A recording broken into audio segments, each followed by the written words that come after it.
মরার মতো আমি কেন মরি না, মরে গেলে খুঁজবি আমায় সেই দিন তো পাবি না। ইরি মাইরি, এখন আমি মরছি না কেন? ওরে মিসকে, তোর কি মরণ নেই রে? কিরে মিসকে, এইভাবে গলায় কলসি বেঁধে বসে কাঁদছিস কেন? কি হয়েছে? বানর রে বানর, যদি কোনো ভুল করে থাকি প্লিজ আমাকে ক্ষমা করে দিস। আমি পৃথিবীর মায়া ত্যাগ করে মরে যাচ্ছি। শুকনো জায়গায় গলায় কলসি বেঁধে মরছিস? আরে বলদ, গলায় কলসি বেঁধে জলে ডুবে মরতে হয়। বিরহের জ্বালায় মরতে চাইলে জলে ডুবে মর। ও আচ্ছা আচ্ছা, কলসি বেঁধে জলে ডুবে মরতে হবে, তবে আমি জলে ডুবেই মরবো।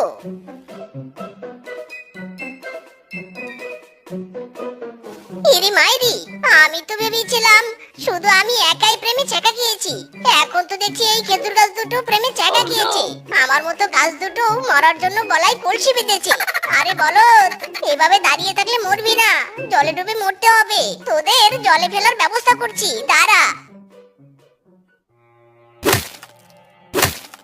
হায় হায় রে, আমার সব খেজুর গাছ কেটে ফেললো গো। ওই হারামজাদা, ওই আমার খেজুর গাছ কাটলি কেন?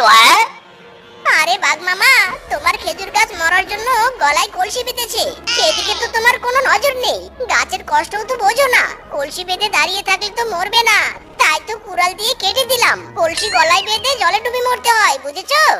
ওরে বলদের ঘরের বলদ, তোর বোকামোর জন্য আমার গাছগুলো শেষ হলো। তোকে তো আজ আমি পিটিয়ে তক্তা বানাবো রে হারামজাদা। হারামজাদা বলদ, পালাচ্ছিস কোথায়? দাঁড়া বলছি, দাঁড়া। মা, ও মা, মা গো, বিরহের অনেক জ্বালা মা, জলে ডুবে এসে জ্বালা কমে নে। ভালো করে জলে ডুব দে, মনে সব কষ্ট জ্বালা যন্ত্রণা ভাসিয়ে দে। তোর এসব বিরহের চোখের জল এখান থেকে নদীতে যাবে।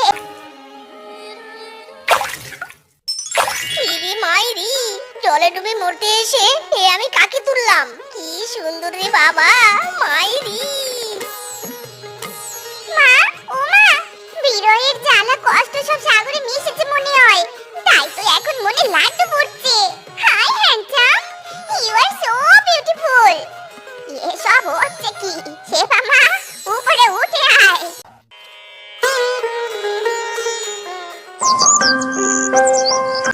এই কুত কুত কুত কুত কুত কুত, আরে দূর চাই, একা একা কুত কুত খেলেও মজা নেই। এসে খরচা মাই, সারাদিন তো কোনো কাজ কর্মটি নেই, তাই এখানে কি করা হচ্ছে? হ্যাঁ, কুত কুত খেলা হচ্ছে। দেখতেই তো পাচ্ছেন শাশুড়ি মা, আবার জিজ্ঞেস করার কি আছে? এসব বাচ্চাদের কাজ। এই যে ধরো 1000 টাকা, এই 1000 টাকা ভাঙিয়ে নিয়ে এসো তো। যাও যাও জামাই, তাড়াতাড়ি এসো কিন্তু। জোর হলো না, আরো জোরে। দূর, টাকা তো ভাঙছেই না, কি জ্বালায় পড়লাম রে, টাকা তো ভাঙে না, এবার কি করি? কিরে বলদ, ওখানে আবার কি করছিস? মাইরি, আমাকে মোটেও বলদ বলবি না কিন্তু, আমার মাথায় অনেক বুদ্ধি, তাই তো বুদ্ধি দিয়ে টাকা ভাঙছি, কিন্তু টাকা তো ভাঙছেই না রে।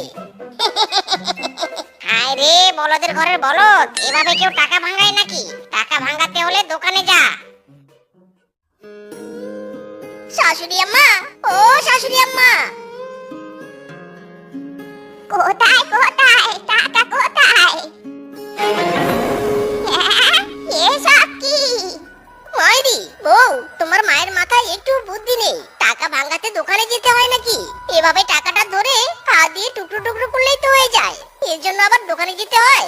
এসব শিয়ালদের সাথে যে আমি থাকি রে বাবা, বুঝি না। ওরে বলদ, টাকা তো 12টা বাজে ফেলেছিস, তোকে মা টাকা খুচরো করে আনতে বলেছিল। 1000 টাকার নোট দোকানে দিলে তোকে 500 টাকা 100 টাকার খুচরো দিত।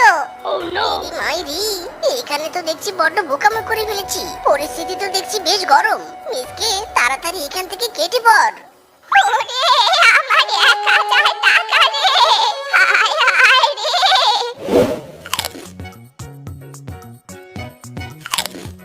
তোমরা দেখো গো আসিয়া, মিসকে শিয়াল খাবার খায় মেঝেতে বসিয়া। তোমরা দেখো গো আসিয়া, মিসকে শিয়াল খাবার খায় মেঝেতে বসিয়া।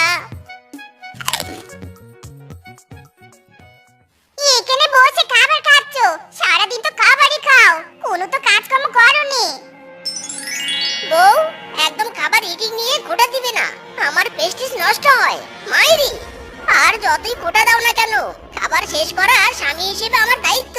যাকে কি করতে হবে বলো। এই যে 10,000 টাকা, এই টাকাটা কাগজের এই নাম্বারে বিকাশ করতে হবে। বিকাশের দোকানে যে ভালো করে টাকাটা পাঠিয়ে দিবে, বুঝলে?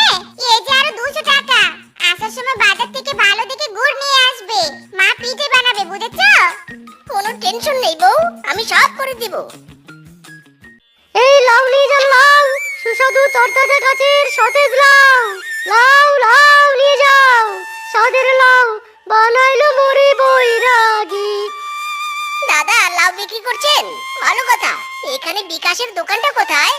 বাজারে গেলেই বিকাশের দোকানটা পেয়ে যাবেন। ইরি মাইরি, বাজারে যেতে হবে। আচ্ছা দাদা, বিকাশ দেখতে কেমন বললে একটু সুবিধা হতো আমার। আমার বউয়ের তো আবার কোনো কাণ্ডজ্ঞান নেই। 10,000 টাকা বিকাশে দিব, সে দেখতে কেমন সেটাও বললো না। আচ্ছা যাকে দাদা, বলুন না বিকাশ দেখতে কেমন? পেছনে কি লেজ আছে, লম্বা নাকি খাটো?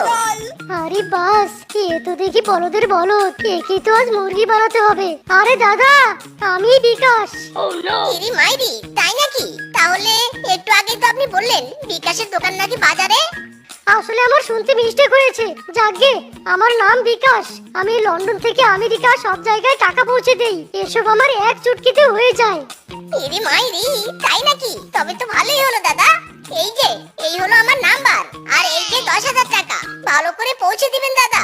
এবার আমাকে বাজারে যেতে হবে। আবার বাজার কেন দাদা? বউ বলেছে বাজার থেকে গুড় নিয়ে যেতে। না না বাবা, একে আরেকটু বলদ বানাই।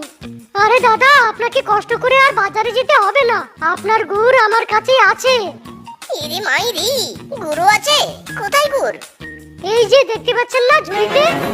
কিন্তু ঝুড়িতে তো লাউ, এগুলো তো গুড় নয়। আরে দাদা, এখানেই তো মিস্টেক করলেন। এই লাউ গুড়ের থেকেও মিষ্টি, কারণ বিদেশি গুড় দিয়ে এই লাউ চাষ করা হয়েছে। এই লাউয়ের উপর নিচ সব জায়গায় মিষ্টিতে ভরপুর। এই লাউ দিয়ে সব ধরনের পিঠা বানানো যাবে। এই লাউ এত মিষ্টি যে গুড়ের কোনো বিকল্প এর ধারের কাছেও আসতে পারবে না। ইরি মাইরি, তাই নাকি? গুড় দিয়ে লাউ চাষ হয়েছে? তবে তো সত্যি এই লাউ অনেক মিষ্টি হবে। সত্যি বলতে কি দাদা, আপনাকে আমার খুব লাইক হয়েছে, তাই আমি আপনাকে এই গুড় বৈশিষ্ট্য লাউ দিতে দিলাম। নিন নিন, জুড়ে নিয়ে বাড়িতে যান।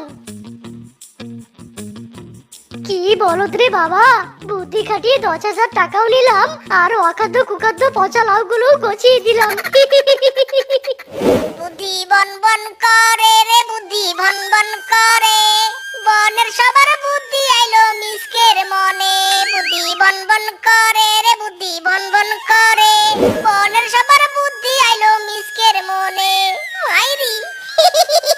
বউ, ও বউ, আরে ঝাড়ু রাখো, দেখো আমি কি এনেছি। এ কি? এত লাউ এনেছো কেন? আর টাকা কি পাঠিয়েছো? হ্যাঁ, টাকা পাঠিয়ে দিয়েছি। হ্যালো, হ্যাঁ বল, টাকা পেয়েছিস? আরে না, কোথায় টাকা? এখনো টাকা পাইনি। সেই কখন থেকে বিকাশের দোকানে বসে আছি। ওই টাকা তো আসেনি। এই হতচ্ছাড়া, এই টাকা পাঠাসনি কেন? টাকা তো এখনো আমার ভাই পায়নি। আরে টাকা নিয়ে বিকাশে যেতে তো একটু সময় লাগবে, তাই না? তোমার ভাইকে একটু ধৈর্য ধরতে বলো। এসব কি বলছি আরামজাদা? এই তুমি টাকা কাকে দিয়েছো? কেন, বিকাশকে?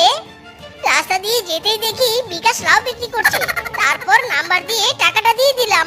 জানো তো বউ, বিকাশ অনেক ভালো, আমাকে ফ্রিতে গুড় দিয়ে চাষ করা লাউ দিয়ে দিল। দেখো 400 টাকা বাঁচিয়ে এনেছি। মা, ও মা গো, এই বলো এসব কি বলে গো? আমার 10,000 টাকা। আরামজাদা শ্বশুরের বেটা, এসব তুই কি করেছিস? কি করেছিস কি?